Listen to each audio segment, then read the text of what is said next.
Now from the News 3 studios, this is Local Living. All right, if you have long hair, I'm talking to you right now because you know that we clog up our shower drains, right? Every time I wash my hair, there's a clump of hair at the bottom. But James here with Goettl is telling me that our shower drains are not even the dirtiest ones in our home. It's slightly horrifying, but it is informative, so that way we can be better here. James, tell us a little bit about our kitchen drains. So it's kind of gross. Your kitchen drains are the dirtiest line in your home. Reason being, when we wash our dishes, there's excess grease, oil, things like that. So when those get into your drains, they'll clog your drains. That causes 47% of most blockages in home. Kitchen grease? Is caused by fats, oils, and greases. Oh, and you had actually mentioned not to put eggshells down your garbage disposal. I've been doing that for years. Yes. And there's a lot of other things not to put down there. Yes, ma'am. Eggshells are one of those things you don't want to put in your garbage disposal. Why? I've been doing it for so long. The reason being, they break up, they get into small pieces, and they stick to all the fats, oils, and greases in your line, and they cause blockages. Oh, okay, that makes sense. All right, coffee grounds too, another thing? Do not put coffee grounds as well. Oh, you had an eyebrow raise. He's really upset about the coffee grounds. Why the coffee grounds? Well, the coffee grounds also will catch onto the grease. Anything solid you put in your drain, even your garbage disposal, will break up, and then it'll get caught in all those greases and oils that are in your drains. And he's a technician here. He's been working for Goettl for a long time, so he knows he's the one that would have to come and clean up your mess. My mess too, right?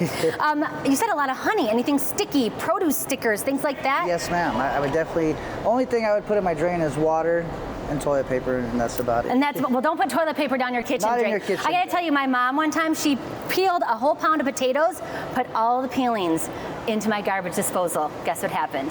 I had to call Goettl to have them come and clean it out, right? So let's talk a little bit about what not to do if you do have a clogged drain. This has been really eye-opening for me. I'm learning I'm doing it all wrong. So what are some ways that we should not be trying to clear it out ourselves? So I would not use any over-the-counter drain cleaning or cleanings, because that is made out of acid. Most of them are made out of acid, so they're very caustic on your drains. They're not good for your sewer system. And then when a plumber like myself comes out to service your home, when you have a blockage and you put that acid in there, it can burn us or cause harm to us. So that's something that's not recommended to put in your drain. Interesting, because that would be the first thing that I would think to do. Before I call the professionals, let me try to take care of it myself.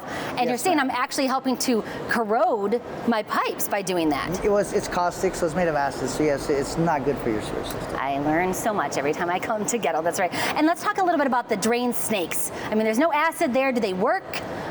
Okay. So drain snakes will clear out a blockage, but it doesn't remove all of the blockage. It doesn't remove all the buildup in the line. I gotcha. So a snake will essentially just make a hole so the water can flow, but most of the times you need what's called a hydro scrubbing, which is high pressured water, which will clean out the inside of your sewer system. How long does something like that take when you guys come over to our house and clean out our pipes like that? Well, that depends. Sometimes it can be 1 hour, sometimes it can be multiple hours. It just depends on the severity of the clog that you have. How much hair you have in your drain. Because let me tell you, every time I use a snake, it's disgusting, but you're right. It kind of helps the flow of water, but it's very temporary. So we need you to help us with a more feasible solution, I would say. And a hydro scrubbing should be done every 5 to 7 years, recommended for preventative maintenance. Gotcha. Preventative is the key because you're not spending as much money when you actually break it. So James, thank you so much for those tips. I really appreciate it. If you need Goettl's help, which I know I do, you can go to Goettl.com for more information or give them a call, 844-4-GOETTL. And thank you for watching Local Living. I'm Courtney Perna. James, thank you so much for joining us. I appreciate it.